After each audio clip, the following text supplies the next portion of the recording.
Mga pamatid-uhaw na paandar, subukan ang inumin na may bacon o yung mga inuming kakaiba ang mga lagayan. Naritong report. Mga paandar na inumin ang ibibida namin sa inyo ngayong umaga. Hatid ng kapihang ito sa Metro Walk, ang mas makulay na buhay dahil sa kanilang bagong paandar. Ang latte art kasi ng kanilang kape, level up. Talaga naman nakakaaliw ang iba't ibang design ng kanilang rainbow latte art. Kami po ang kauna-unahang nagdala ng rainbow latte sa Pilipinas. A lot of other countries are doing it as well, like Australia, like Abu Dhabi, Dubai. Eureka! Sa cafe rin na ito, ma-enjoy ang healthy juice drinks na nakalagay sa basong hugis bombilya. Ang tawag nila dito, Cheers Quenchers.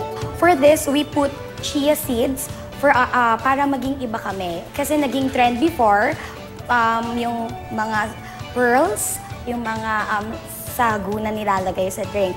Now, we're adding a different twist on it. That's why we're putting chia seeds.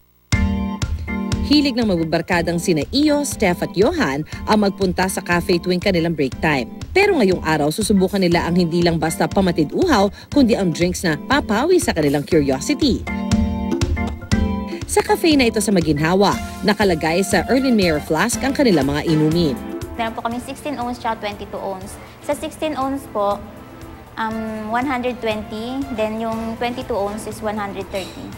Ang Erlenmeyer flask ay isang laboratory equipment na ginawa ng isang German chemist na si Emil Erlenmeyer noong 1860s. Ang Erlenmeyer flask ay triangular flask na basically ginagamit siya as container for liquid solution.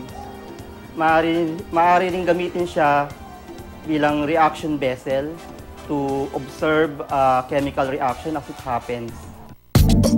Ang bacon naman na bida sa almusal, hindi na lang ulam ngayon.